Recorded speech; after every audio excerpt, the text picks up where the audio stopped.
We've finally arrived at the final dungeon that the Wind Waker has to offer, because Ganon's Tower doesn't count, and neither does the Savage Labyrinth since it's a side dungeon. The Wind Temple is the final normal dungeon in the game, and it's one of the more divisive dungeons in the series. Many people like it for its intricate design and fun puzzles, but there's a few things that people aren't so fond of. Welcome to another episode of Temple by Temple, where I, Jickbean, take a look at the dungeons in the Legend of Zelda series. Today we're taking a look at the Wind Waker's Wind Temple, and like I said earlier, it's kind of a doozy. If you've never had the pleasure of watching a Jickbean Temple by Temple video, then let me go ahead and explain how things work around here. I'll talk about the entire lead up to the temple alongside anything inside I find important to talk about. At the end of the dungeon, I'll give it a standard tier list letter grade. Without any further ado, let's get right into the Wind Waker's Wind Temple, reviewed and graded.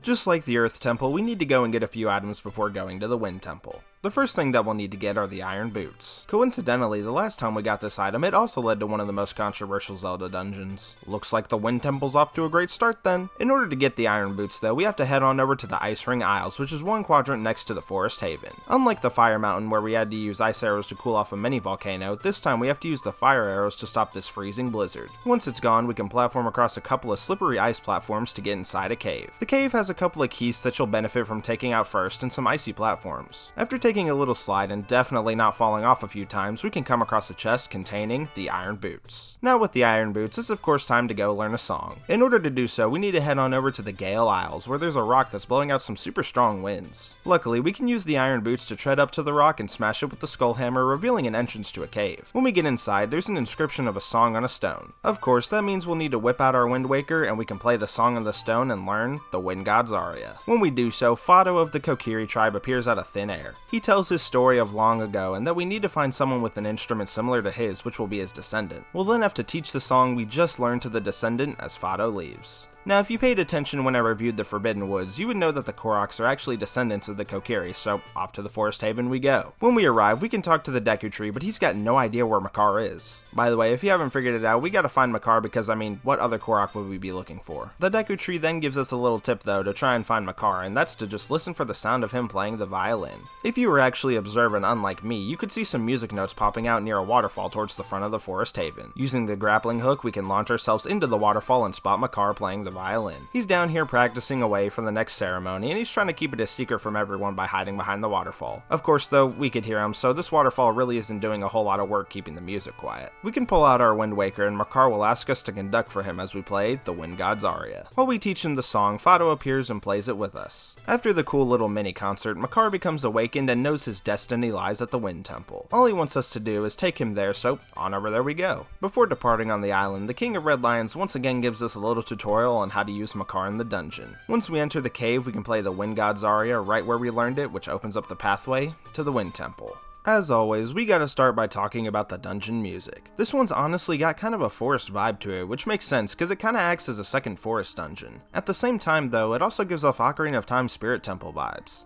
That honestly kind of ends up being what the dungeon is, but nevertheless I like the theme as a whole. It really adds to the wondrous atmosphere of the Wind Temple. The very first room has nothing but a door leading to the next area. The real first room has a Wizrobe, a Stalfos, and a couple of tutorials to things we'll be doing throughout the dungeon. There's these little patches of dirt that are scattered throughout the dungeon that only Makar can interact with. Just like with Medley in the Earth Temple, we can use the command melody to take control of Makar. If we walk up to the patches and press A, Makar will throw some seeds into it, which quickly sprout a tree. Do that for both of the soil patches and a chest will spawn in containing an orange rupee. There's also these little metal springs that only go down whenever you equip the Iron Boots, and you'll have to take them back off in order to be launched up. In order to get to the other side of the room though, we need to get rid of this wind blocking the way by using Makar to hold down a switch. We can combine the springs and the Deku Leaf to make it over to a door. Through that door, we come across some Armos that can be taken out with ease and a switch that can only be activated using the Deku Leaf. Doing so makes this wall move, allowing you to get to the other side of the room where there's more soil patches to plant trees. Once both trees are planted, the door to the next area becomes accessible. In here, there's a bunch more patches of soil, which means of course we can plant a bunch more trees. When we plant the final tree, a couple of doors unlock and some floor masters pop out of the ground to steal Makar. Luckily, to the right is a newly unlocked door that takes us to the closest thing to a central room in this dungeon. As we walk in, we can take out a couple of the worst enemies to ever be introduced introduced in a video game, and also we can find Makar being locked in a little cell to the left. He tells us that the stone blocking the entrance can only be moved if we're as heavy as the Deku Tree. Well, while we could be that heavy with the iron boots, we don't have a way of pulling the stone down. Instead, we need to continue onwards by taking a door that's being guarded by a couple of Armos Knights. Through here, there's even more P-hats and these floors that you can break with the iron boots. Down here, there's a floor master and one of these wind switches from earlier that allows us to cross to the other side of the room on the upper floor. Using one of those heavy springs, we can make it back to that upper floor. As we make our way across to the other side, we can spot a chest that gives us a joy pendant. Over here, there's even more P-hats, a stone with the wind god Zarya inscribed on it, and a door to a new area. In that new area, we can use the Deku Leaf along with some wind coming out of the ground to make it up to a platform with a switch allowing us to continue exploring. As we keep on exploring, there's a very annoying Wizrobe, and all the way on the other side of the room is a chest containing the dungeon map. Okay, so this is kinda random, but I love the fact that we get to use the Deku Leaf throughout the entire dungeon. It's probably my favorite item to use in the game, and it's super cool that items that were used in earlier dungeons get brought back. That's probably one of my favorite parts of the Wind Waker. A lot of times in Zelda games, items you get are usually just one and dones, but you'll find yourself remembering old items a lot in this game. We can continue onward using the wind and the Deku Leaf to keep traveling through the area when we come across a whole lot of P-hats and a Wizrobe. Past them is a door leading back to the central room. This puts us at a higher elevation in that room where there's a switch that can only be activated with the iron boots. When pressed down, the floor in here opens up, revealing a whole new area to explore. As we descend down, we'll eventually come across a chest containing the compass. This is actually one of those rare instances where I didn't forget to get the compass because for some reason that's something that usually happens whenever I make these videos. We'll come back down here a couple of times, but for now there's just a door we can enter.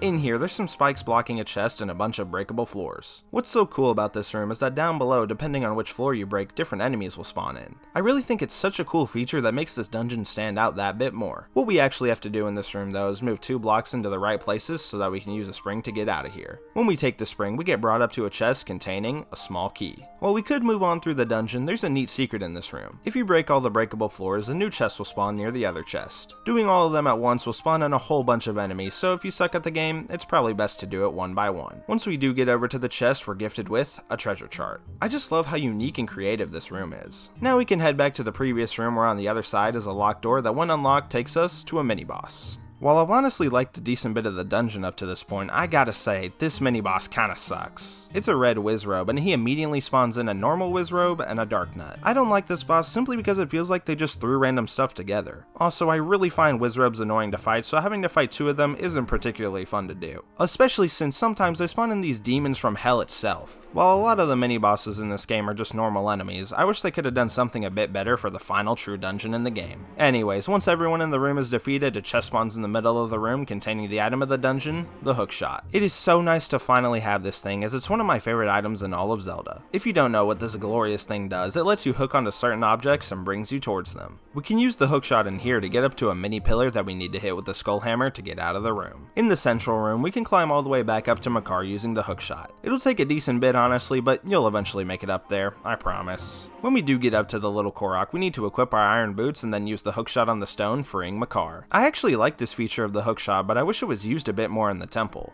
Now with Makar, there's a lot of things we can do now, but first we need to head back to the bottom of this room to plant a few seeds. When both trees are grown, this fan at the bottom of the room turns on, which will be useful later. Now let's head on back to the room where Makar was originally captured. This time, a Wizrobe has decided to make this room his home, which you know I love to see. Using the hookshot, we can actually travel up to him using these trees. Once he's defeated, we can grab Makar and head through another door. The next room has a whole bunch of blue bubbles that we'll need to take out before doing anything else. Once they're out of the way, you can fly around the room as Makar and plant a whole bunch of trees to hookshot to. At the top of the room is a floor master and a door leading to a higher area in the central room. Up here, there's 2 switches that when held down open up a gate, allowing us to traverse around up here. Using the fan we activated earlier, we can glide over to a whole lot of other areas, with the first one being on the left. There's just a chest sitting over here containing a joy pendant. We can also use the fan to glide on over to a door leading to a room with a bunch of Armos inside. It can be a little tricky to take them all out, but if you use the hero's bow, they won't be much trouble at all. Once they've all been dealt with, a room opens up revealing a chest that contains a small key. Now we need to head on back to that stone with the wind god Zarya on it. Of course, when we play the wind god Zarya with Makar, the stone explodes and reveals a door. Through that door, we can come across 3 dark nuts to fight. Now, if you want to talk about what should have been the mini-boss, these 3 fellas right here should have replaced that red Wizrobe. They're so much more fun to fight, and they can be a bit challenging, but not in an annoying way. Once all 3 of them have been defeated, a room opens up revealing a colorful chest that contains the big key. With the big key now acquired, we of course have to go and find the boss room. The only place for us to go is at the bottom of the central room. It seems like it would be impossible to get all the way down here with the fan on, but luckily using Makar and a switch we can get Link down here no problem. Down here is a locked door that leads to a room with a Wizrobe and some Stalfos. The Stalfos are of course fun to fight, but I'm getting sick and tired of these Wizrobes. They're not quite at P-Hat level, but they're still pretty annoying. Once the enemies are dealt with, we can use our hookshot to climb numerous platforms on the side of the room, leading to a switch that can be held down with the iron boots, unlocking the next area. Through the next door, there's a bunch of bokoblins and a couple of Armos Knights for us to fight. Once they're out of the way, we can use the command melody to fly Makar to the other side of the room and plant a tree for us to hookshot onto.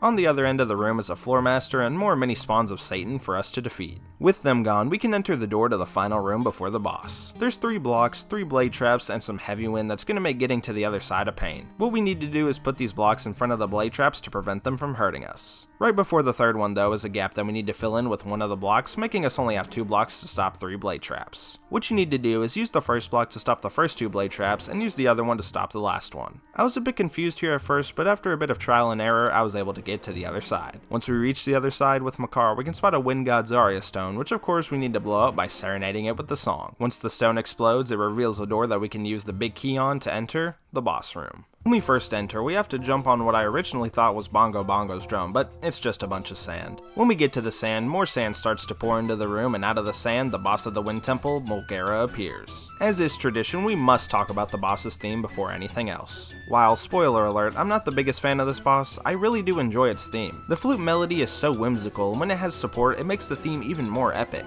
It, like almost every song in the Wind Waker, is an absolute banger and gives the boss a little boost. But oh boy does it need that boost, because this is one of the weaker bosses in the game in my opinion. In order to attack Mulgara, you have to use the hookshot on his tongue and then you can attack it with your sword. He'll also throw out some Mulgara larvae during his antics as well. Now these guys are super annoying to me. Not nearly as much as the Wizrobes or P-Hats, but they definitely didn't feel like they were a fun addition to the boss. Mulgara won't always stay in the sand though, as sometimes he'll pop out and fly around. The more I talk about it, the less I like this boss. It just really feels like a flat end to a decent little temple. After Mulgara is defeated, we can collect our patented heart container and the middle of the Triforce symbol begins to glow. When we walk towards it, Makar shows up, jumping around and getting all excited. With no words exchanged, both Link and Makar whip out their instruments and play the Wind God Zarya. Even Fado was nice enough to join us in our little mini concert. When the song is complete, the rest of the power that we needed to give the Master Sword is given, and Link for the 3rd time in this game makes the stupidest face ever. Makar says that he's gonna stay here and pray as we take the light back up to the surface to go and defeat Ganondorf.